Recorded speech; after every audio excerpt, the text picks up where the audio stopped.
उत्तर प्रदेश की राजधानी के इको गार्डन में लगातार 15वें दिन भी शिक्षा मित्रों का धरना प्रदर्शन जारी रहा, जहां पर शिक्षा मित्र सिर्फ लगा रहे सीएम योगी आदित्यनाथ से गुहार की करें उनका उद्धार। नमस्कार, मैं अमित कश्यप और आप देख रहे हैं हंगामा टाइम्स न्यूज, जहां शिक्षा मित्रों को लेकर अन्य नेता भी प्रतिक्रिया दे रहे हैं। वहीं इसी कड़ी में समाजवादी पार्टी के दिग्गज नेता पूर्व राज्य मंत्री राजेश यादव ने बताया है कि शिक्षा मित्रों से आखिरकार क्यों नहीं मिल रहा है। मुख्यमंत्री योगी आदित्यनाथ, जहां जनता ने उनको जननायक बनाकर कुर्सी पर बैठाया है और आखिरकार जनता से ही मिलने से क्यों मुकर रहे हैं। वहीं पर हम आपको बता दें, हंगामा टाइम्स न्यूज की चीफ सब एडिटर एकता गुप्ता ने उनसे बात की। मोदी सरकार के 11 साल पूरे होने पर किस तरह से उन्होंने बताया मोदी सरकार के 11 साल की लगातार जो बेरोजगारी बढ़ती जा रही है और वहीं पर विकास की लहर भी नहीं दिख रही है। इसी को लेकर के आपको दिखाते हैं कि शिक्षा मित्रों पर टेट पास जो लगातार धरना प्रदर्शन कर रहे हैं उसके ऊपर क्या कहा पूर्व राज्य मंत्री राजेश यादव ने। आइए डालते हैं रिपोर्ट पर नजर। नमस्कार, मैं एकता और आप देख रहे हैं हंगामा टाइम्स न्यूज। उत्तर प्रदेश में एक धरना बहुत ही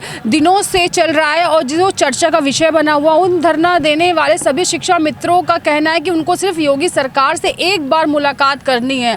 साथ में आपको ये भी बता दें कि 11 साल कंप्लीट हो गए हैं मोदी सरकार को भी, और क्या क्या हम ऐसे किए हैं जिसका प्रचार प्रसार बहुत जोर शोर से चल रहा है। योगी आदित्यनाथ ने आज प्रेस वार्ता भी की है सभी पत्रकारों के साथ, जिसमें बताया गया है कि इस बार नरेंद्र मोदी ने 11 सालों में क्या क्या कौन कौन से काम ऐसे किए जो जनहित में और जन सुविधा के लिए भी बहुत ही इम्पोर्टेंट या बहुत ही अच्छे हैं। तो सबसे बात करते हैं पहले शिक्षा मित्रों को लेकर। हमारे साथ सपा के वरिष्ठ नेता राजेश यादव जी है, इनसे जानेंगे। सर, 15 दिन हो गए शिक्षा मित्रों को यूको गार्डन में धरना देते हुए, कड़ी धूप बरसात सब झेल रहे हैं वो लोग, और उनका मानना छोटा सा मानना है और ये भी कहना है कि हमें सिर्फ योगी जी पे भरोसा है, हमें सिर्फ उनसे मिलना है। तो जो सरकार का जिन मित्रों को लाई, शिक्षा मित्रों को, जिनका काम सिर्फ गांव में शिक्षा पहुंचाने का था, लेकिन आज वो शिक्षा पहुंचाते पहुंचाते धरने पे बैठ गए। और जो मुलाकात थी आज 15 दिन हो गए, कोई मिलने नहीं आया, कोई सुध नहीं ले रहा। पूरा उत्तर प्रदेश इस समय इस बात चर्चा का विषय है कि इको गार्डन में शिक्षा मित्र धरने पे फिर से बैठ गए। क्या कहना चाहेंगे इस पर?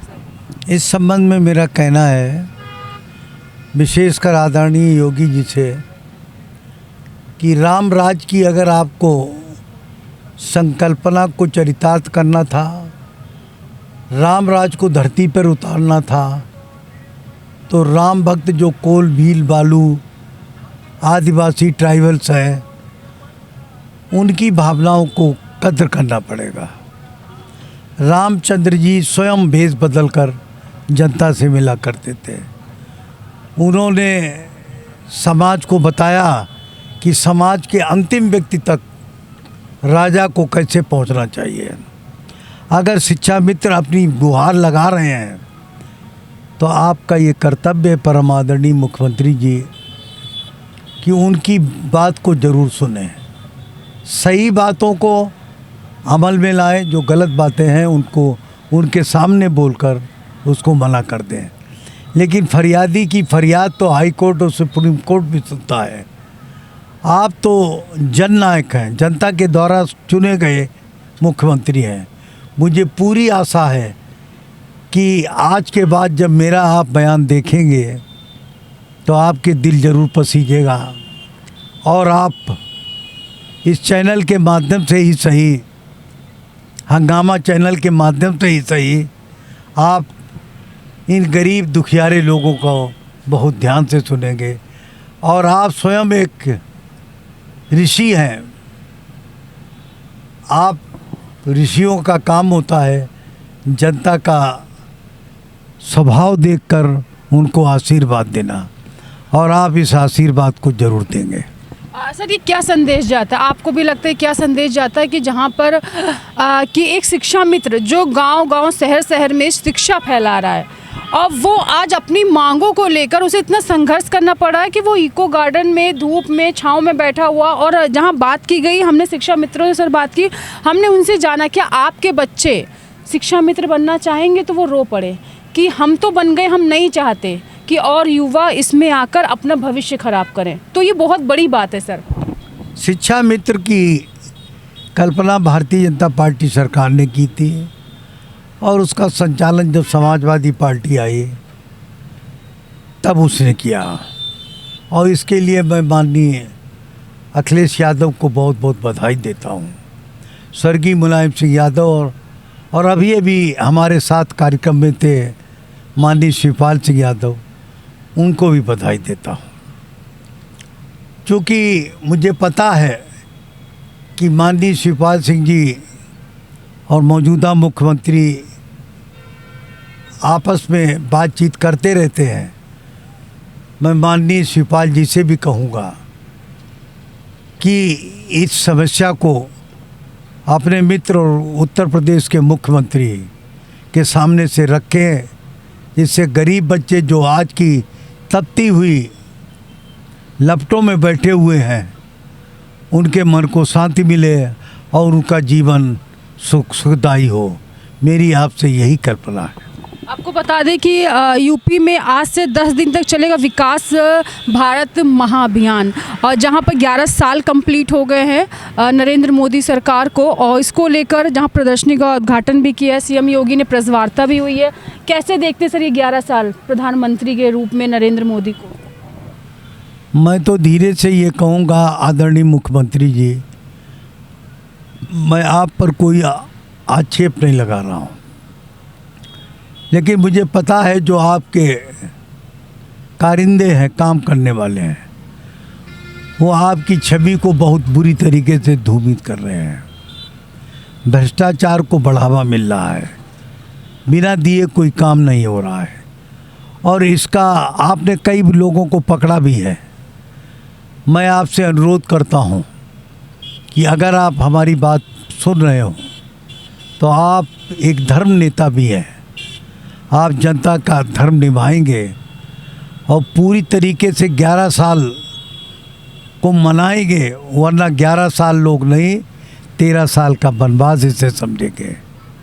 तो वनवास मत होने दीजिए, अपने कार्यों से जनता के दुख दर्द को मिटाइए। कैसा है सर आपके नज़र में प्रधानमंत्री का जो पद है जो नरेंद्र मोदी ने संभाला है, तो नरेंद्र मोदी द्वारा जो 11 साल का ये जो रहा सफ़र, किस तरह से देखते हैं? उनके कुछ फैसले ऐसे रहे जो बहुत अच्छे रहे, कुछ ऐसे फैसले रहे जो विचार में अभी भी हैं, जैसे नोटबंदी को लेकर हो, कुछ चीज़ों को लेकर हो, जहाँ पर आज विरोध है उसका, तो कुछ ऐसे फैसले हैं, उन्हें किस तरह से देखते हैं सर आप? आदरणीय मोदी जी और योगी जी, विशेषकर इस समय आपने प्रश्न मोदी जी को लेकर पूछा है। मोदी जी, आपने हिंदुस्तान में एकदम आपातकाल सा घोषित करके 1000 के नोट, 2000 के नोट और तमाम चीज़ों को एकत्रित किया। आपको किसी ने बताया होगा, नौकरशाहों ने, कि इससे देश की छवि ऊंची होगी और हमारी जीडीपी बढ़ेगी, लेकिन क्या असर हुआ? बंदी के बाद हम बुरी तरीके से, हमारी अर्थव्यवस्था लड़खड़ा गई। 2 विश्व युद्ध चल रहे थे और एक विश्व युद्ध हिंदुस्तान भी पाकिस्तान से लड़ रहा था। वो तो कुछ अच्छे लोगों ने बीच बराव करके वो युद्ध जीता नहीं बल्कि बीच बराव कर दिया। मैं मोदी जी आपसे विनम्र अनुरोध करता हूँ कि आप अच्छे नेता होने के कारण आप देश को आर्थिक स्थिति से मजबूर करें। जैसा आपने अभी कहा है कि एक युद्ध तो जीत लिया, आप आर्थिक मोर्चे पर हमारी सफलता मिलेगी। मुझे पूर्ण आशा है कि हिंदुस्तान को अग्रिम पंक्ति में डालकर भूखे प्यासे लोगों की संख्या कम करेंगे, अनपढ़ों की संख्या कम करेंगे, वरना कागज़ों पर तो आएगा लेकिन ज़मीन पर आपको हकीकत नहीं दिखेगी। मैं प्रधानमंत्री जी से पुरजोर अनुरोध करता हूं और मुख्यमंत्री जी से भी कि आप दोनों लोग मिलकर देश और प्रदेश को बहुत अच्छा बनाएंगे, वरना आपको पता ही है कि जिस तरीके से हम लोगों ने 38 MP जीते हैं, 39 जीते हैं, बल्कि टोटल मिला दिया जाए तो 42 MP जीते हैं। वो दिन दूर नहीं है जब उत्तर प्रदेश की सरकार पर समाजवादी पार्टी अर्थात अखिलेश यादव का कब्जा होगा। ये थे हमारे साथ वरिष्ठ नेता समाजवादी पार्टी राजेश यादव, जिन्होंने 11 साल पूरे होने पे नरेंद्र मोदी सरकार को बधाई दी। साथ में कुछ ऐसी बातें भी बताई जो बहुत अहम थी, कुछ ऐसे फैसले उनके थे जो कहीं ना कहीं जनता के लिए बहुत कष्टकारी थे, लेकिन फिर भी जनता जनार्दन ने उनके फैसलों को सराखों पे लिया। साथ में बात की उत्तर प्रदेश में चल रहे बहुत दिनों से शिक्षा मित्रों के धरने पर जो शिक्षक शिक्षा फैला रहे थे, गांव शहर में शिक्षा दे रहे थे, आज वो धरने पर हैं। ये बड़ी बात है, इसको लेकर भी उन्होंने हमसे बात की और कहा कि इस पर सरकार को ध्यान देना चाहिए, क्योंकि वो बहुत अहम कदम है जो शिक्षा मित्र उठाते हैं। उन्हीं की योजना थी और वही लोग अगर परेशानी का सामना कर रहे हैं तो बहुत गलत बात। तो हमारे साथ थे सपा के वरिष्ठ नेता राजेश यादव, जिन्होंने बताया हमें, चाहे 11 साल पूरे होने पर हो या फिर शिक्षा मित्रों पर हमने बात की। बने रही हंगामा टाइम्स साथ, मैं एकता आपसे इजाज़त लेना चाहूँगी। नमस्कार।